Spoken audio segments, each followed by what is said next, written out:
Asini roha madihamu doho dame nasian Tuhan debata amai. Doho nasian anak na Tuhan Yesus Kristus Tuhani. Amin. Horas salimanta sangahon 5 menit manangiho Tuhani na nenek sian Rom 12 ayat 10 sia. Hamu akan nahina holongan unang hamu marlulu. Pasatamu marimasi tu debata ay tarsurak do diahu do pamaloson ahu pe mamaloson ninna Tuhani. Saudara-saudaraku yang kekasih, janganlah kamu sendiri menuntut pembalasan, tetapi berilah tempat kepada murka Allah, sebab ada tertulis, pembalasan itu adalah hakku, akulah yang akan menuntut pembalasan, firman Tuhan. Pembalasan mungkin menghasilkan rasa puas, namun ketika kejahatan dibalas kejahatan, akan melahirkan kejahatan lagi, sehingga kita telah terperangkap ke dalam rantai lingkaran setan. Dengan membalas yang jahat terhadap yang jahat, kita juga sama jahatnya dengan orang tersebut. Bagi orang yang menaruh dendam atau niat pembalasan terhadap orang lain, di dalam hatinya tidak ada hal-hal yang positif, melainkan hanya rancangan-rancangan jahat. Karena hati Saul dipenuhi oleh rasa dendam kepada Daud, maka ekspresi yang keluar pun hal-hal negatif semata, baik itu melalui perkataan dan juga perbuatan.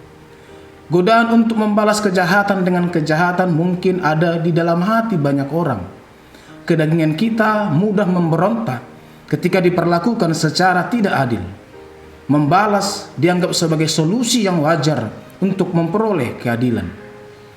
Kejahatan perlu dibalaskan. Keadilan adalah sebuah keharusan. Namun demikian, agen pembalasan bukanlah kita sendiri, melainkan Allah. Pembalasan kita seringkali tidak dilandasi oleh kasih. Hanya Allah yang mampu melakukan penghukuman dengan penuh kasih. Kita tidak diperkenankan membalas dendam kepada musuh, karena pembalasan adalah hak mutlak Tuhan. Barang siapa berusaha membalas dendam kepada orang lain, berarti ia telah mencuri hak mutlak milik Tuhan. Jangan menyerahkan pembalasan kepada Tuhan dengan harapan yang jahat pula, tapi dengan harapan yang baik.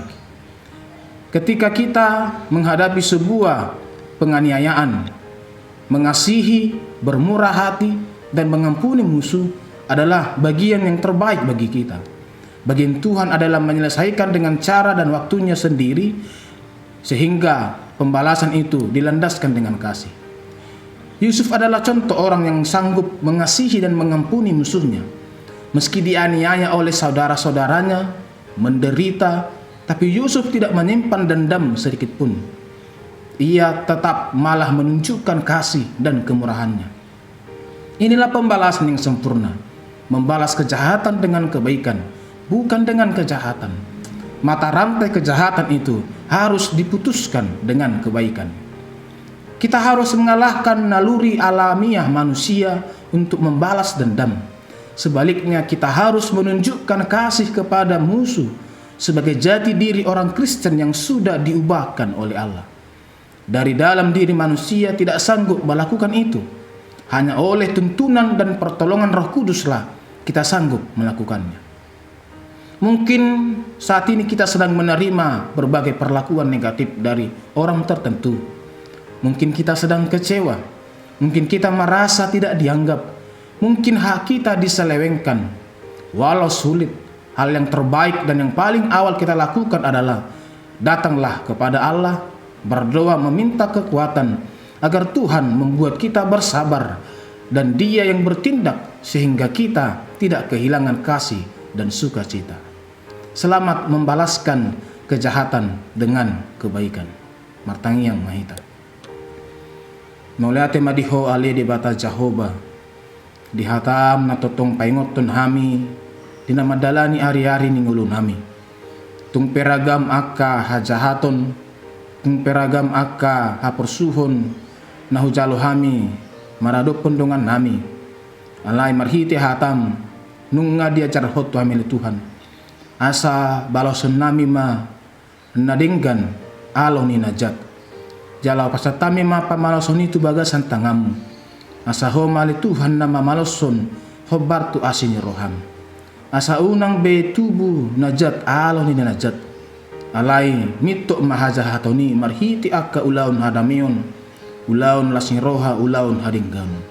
Atong pinarguguan nito dimahami mangulahon sa luhubnay. Asini rohan ni Tuhan Yesus Kristus, ulong ni rohan ni Bata Ama, dohot parsawaran ito di porbadia ma, nama dongani hamu sa luhubna. Amen.